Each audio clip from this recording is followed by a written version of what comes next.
You know I give my respect where respect is due, and we back. Welcome back to another episode of the Get Buckets podcast, powered by Hardwooding Basketball. I'm your host, Musa Marathi. Today I'm talking about Christ Church, another small school, which y'all, I'm not assuming that you guys don't know what's been going on, but in case you don't know what's going on, they've been having a heck of a season in 1A since they've been moved down. And I'm not surprised. I mean, I expected it and they've come through. We just got to talk about the schedule, man. The schedule that they've played and the fact that they only have 3 losses is just crazy. I mean, they basically in non-region they basically played 4A up. They played Indian Trail and won by almost 20. They're up 4A, I believe. Rock Hills at least a 4A, maybe a 5A. They won that game. Wilson, the state champs in 4A last year, they did end up losing to them. But they lost to them twice, I believe. Yeah, and that's 2 of their losses. And the other loss that they had was a very strong team from Charlotte, and they lost by 11. But man, they've had a season and just going 8-0, and like TR, like I've talked about TR, they might have even asserted their dominance a little bit more in their region with their 8-0 record. One game I really got a key on, and this is no disrespect to Brazier, is that 98-41 game. I mean, just almost winning by 60, man. They know how to put the ball in the basket. And I actually was able to go watch them play finally on Wednesday when they played Southside Christian, and it was close at the beginning, I'll admit, and I did hear it was one of their not as well played out games, and they still ended up winning by 27. I mean, a few highlight people that I want to shout out: Woods Wyndham. I played with him in middle school, and his progression in high school has been really good, I'd say, and he knows how to play his role, and that's a big thing for their school, man. They all know how to play their role, and they all know what it takes to win games. Defense, basically. I mean, their defense is intense. When you have Jordan at the forefront and just scrappy guards all around, it's gonna be tough. And Southside Christian really struggled. I'm not gonna act like they didn't. They definitely struggled, but it's not it obviously wasn't just Southside that struggled. I mean, they really put a lot of teams to rest in region. High Point, who finished as the second seed, lost by about 20 both times. So I mean, but like I said, they forced so many turnovers, and really, I'm none of their guys average a whole bunch of points. But I mean, besides Jordan, but 7 foot, signed to Missouri, D1 guy, averages about 22. But really, everyone else averages close to about the same. Woods averages about 10.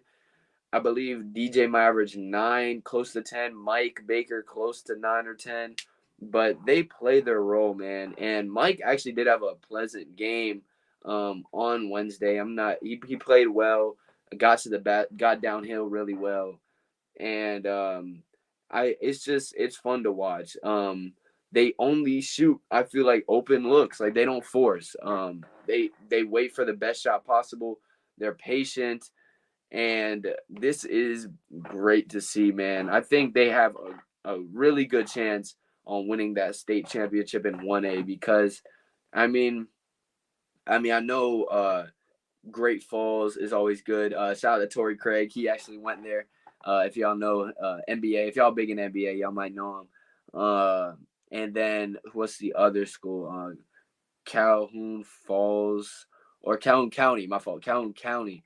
Another. I believe they actually won 1A last year, but Christ Church is a different monster. And once again, once I was talking to one of the guys at Christ Church, and he said he thinks their team is close to, maybe not talent wise, but close to the skill level of the team from 2 years ago that went and won 2A, the 2A state championship last year, 2 years ago. Sorry, back when they had John Butler.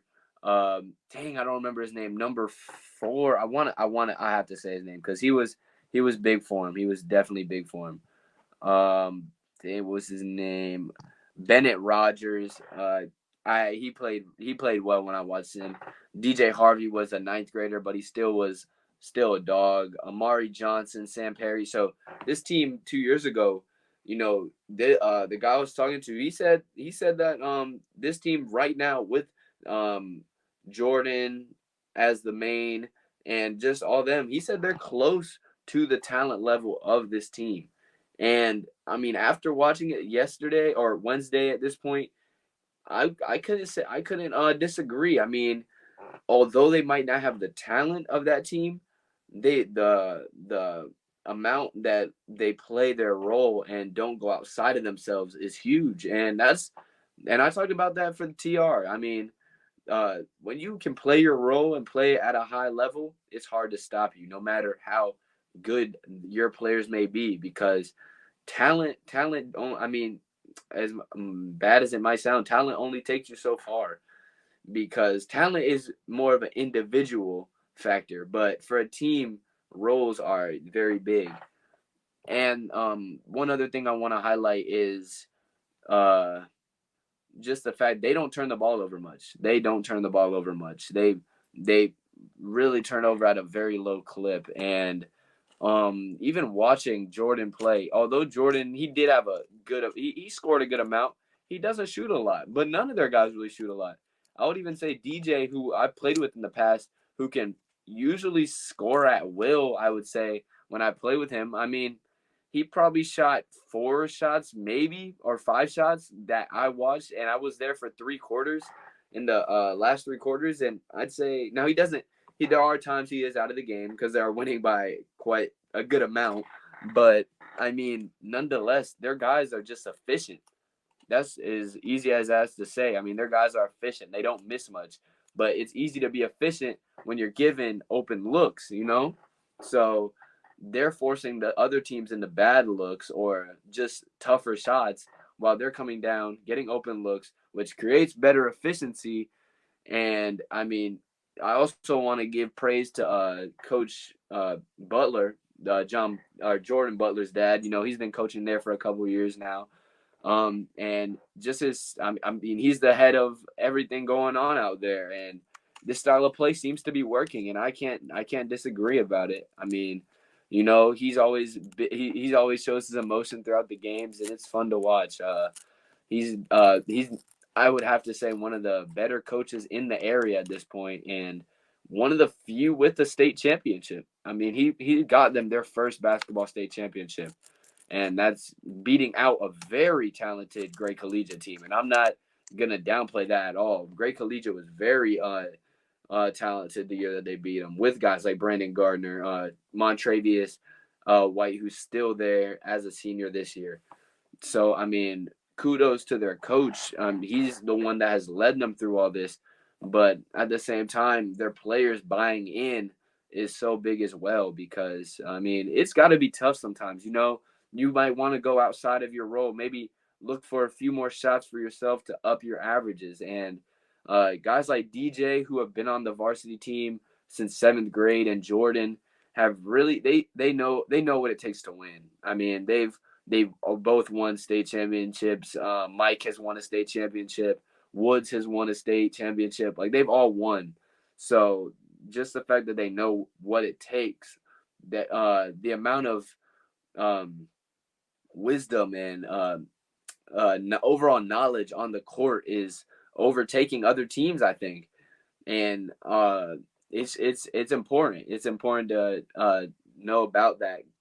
And yeah, I mean, really, I just have to. The last thing I want to say is, how far can Christchurch go this season? Because they've been competing at every level. And I mean, I'm not downplaying 1A. They have their guys. They definitely have their guys.